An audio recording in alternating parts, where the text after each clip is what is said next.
Hello, I'm Seb Cox, the director of Tide of Ghosts. Here are my answers to the questions after the screening of it at the Feedback Film Festival or WILDsound Film Festival. What motivated you to make this film? We made this film back in 2017. I was actually doing my PGCE, which is this postgraduate certificate in education at the time in science. I've always done a mix of science and film all my life. Science as the backup if film doesn't work out. But basically I was craving to make a film because I tend to at least make one film every year, and my team that I've gradually built over the years wanted to jump in and work on something which seemed challenging, and we always like to push ourselves, so we thought we love how beautiful the seaside is, but also it'd be really tricky to film in the sea. So we combined both and made Tide of Ghosts. From the idea to the finished product, how long did it take you to make this short? I think we started this one in early 2016. So that was when I was in my third year of my physics degree. And then by April, we had started shooting. And then because of weather and actor availability, we actually finished shooting on April 2017. Didn't have many time on weekdays, and one of the actors always worked on weekends, so it was very difficult to find the time and when the weather would be warm enough for us to shoot. Yeah, so it took a whole year to film, but it was only over 5 days. How would you describe your short film in 2 words? It's about friendship and it's haunting. What was your biggest obstacle you faced in completing this film? Like I said, we did this film for the challenge of making it because we knew it was going to be tricky and we're going to be pushing ourselves quite a bit. As you can probably guess, the hardest parts to it were the underwater scenes. That was something. Because we were only working on a budget of 300 quid, we had to get very imaginative with how to shoot it. And I didn't want to film on GoPros. I know that you can set them to linear and it doesn't look too bad, but I wanted to shoot it like on a proper lens camera so that it looked better. And so with that comes complications. And we actually used you can get these waterproof bag houses for a camera, some really cheap ones for about 50 quid, and because the thing is, when you roll the camera up inside these bags, they have loads of float, they've got loads of buoyancy, because the density of air is so much less than water. You're trying to push this camera down, which is full of air, and you hope it continues to be with these cheap camera housing bags. As you sort of submerge them, you're going to try and get underneath your actors to point it up and film them. And because I was director and camera operator, I was the one who was having to do that. And I wouldn't want anyone else to do this because it was so dangerous. It was quite dangerous because what we had to end up doing is we had to shoot this film in a friend's pool, and in order for me to have the weight to pull the camera down with all that buoyancy, I actually strapped 12 kilograms of mass to my waist.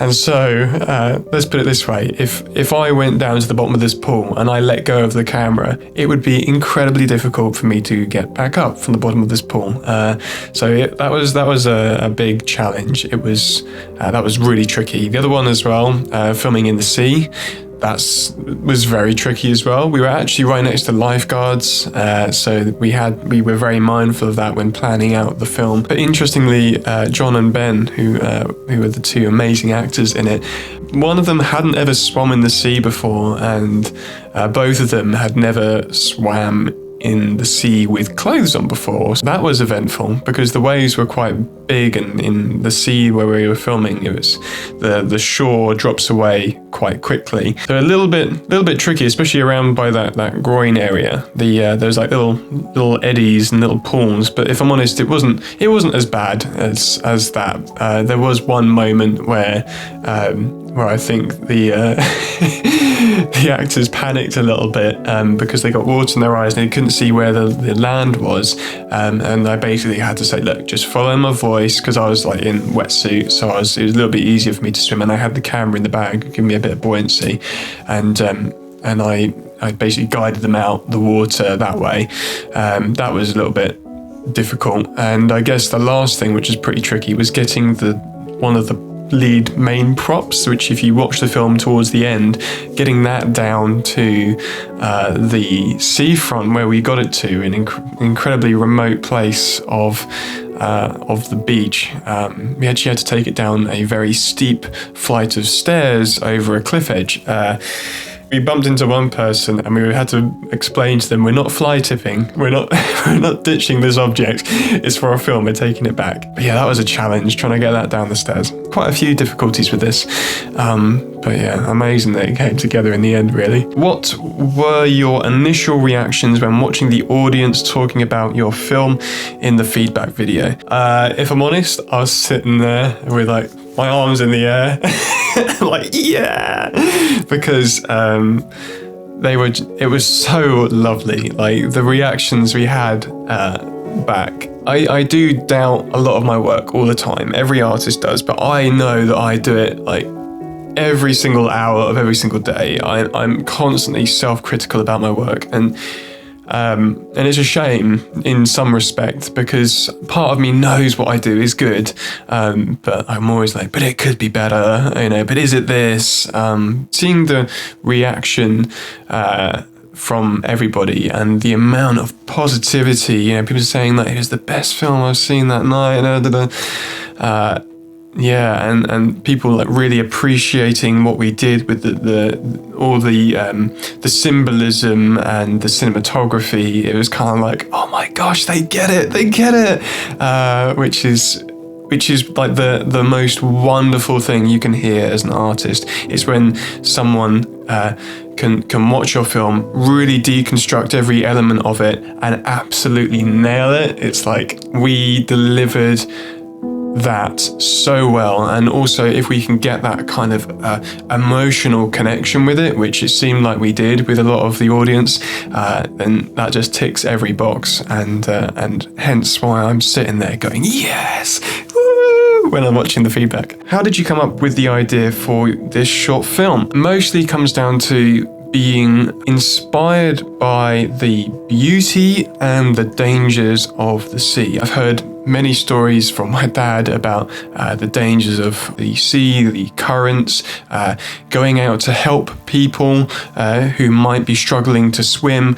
These are all stories that we've pulled from my dad's experiences as a kid and put them into a film. I love being able to step outside of the normal. We can, in film, glide between fantasy and reality, because it allows us that little bit of escapism whilst also becoming more in touch with our reality, and that's what I love. I love making films that explore fantasy, but the message that we give in them is so in tune with our inner selves. If you portray something as too real, it's actually more of a turn-off, whereas if you make something about escapism, but then also gets us to reflect internally, it's a lot more digestible for an audience. But it was mostly the beauty and dangers of the sea that led us to this project in particular.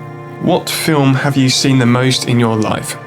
Easy answer for this one. It's a short film by Ben Bryant, who is my favourite director. It's called Apricot. Absolutely perfect film in my eyes, with how it subliminally and subconsciously gets you to work out what the film is about, and also stirs all these subliminal emotions in you. It is a absolute masterpiece of filmmaking in the sense of image systems and subtleties. Like, it is number one for me, absolutely number one. I've watched it so many times. It almost makes me cry every time. Almost. Depends what mood I'm in. You submitted to the festival via Film Freeway. What are your feelings of the submission platform from a filmmaker's perspective? I've used Film Freeway a lot. I think the first time I was submitting stuff was back in 2013 actually, a long time ago. It's pretty good. I love how much of the world it pulls together into one place. Like, that convenience is fantastic.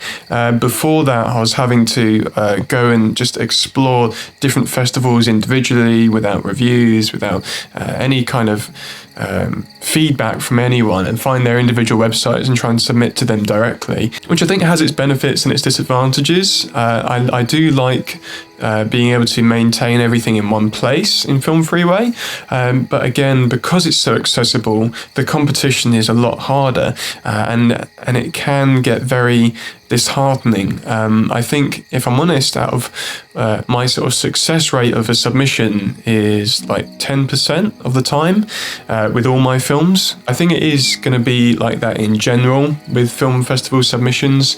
For example, Tide of Ghosts is a very odd length, and I'm very aware of that.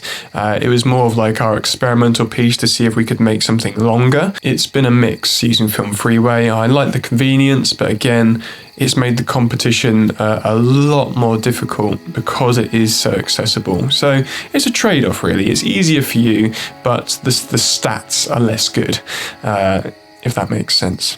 I think providing that film festivals communicate with their audience through it, then it works great. But there are also a load of like kind of fishing festivals as well that are just kind of hungry for money. So you've got to wise up into that. I think if you come into it new, you can waste a lot of money in festivals that aren't particularly successful. I think I've previously submitted to one in Film Freeway where I actually went to the festival afterwards, and it was Tide of Ghosts that was screening, and it was literally, they put it on at like 10 a.m. on a Sunday, and I was the only one in that theatre.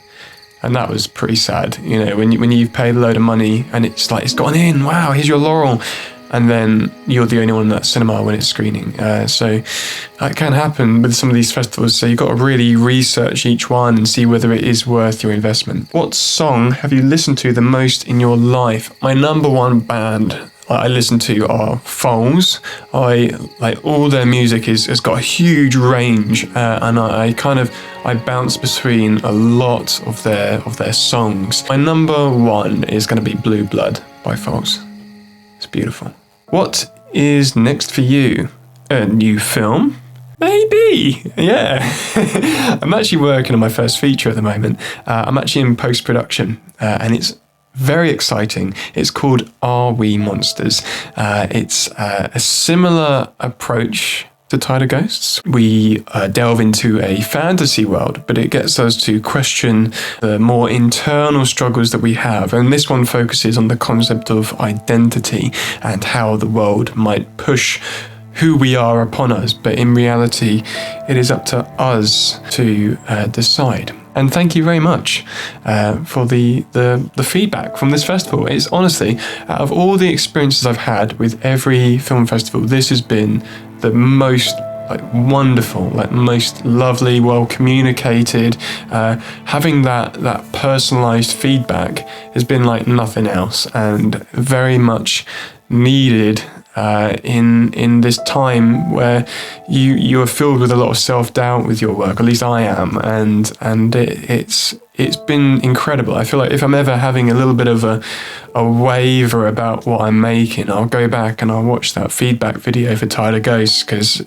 it's like these are people that aren't you, who don't have a connection with the film, talking about your film and enjoying it and loving it, and so it's it's a really wonderful thing that this festival, WILDsound, are putting together, because it means a lot and it helps a lot. So thank you, and cheers. Yeah, I'll see you around.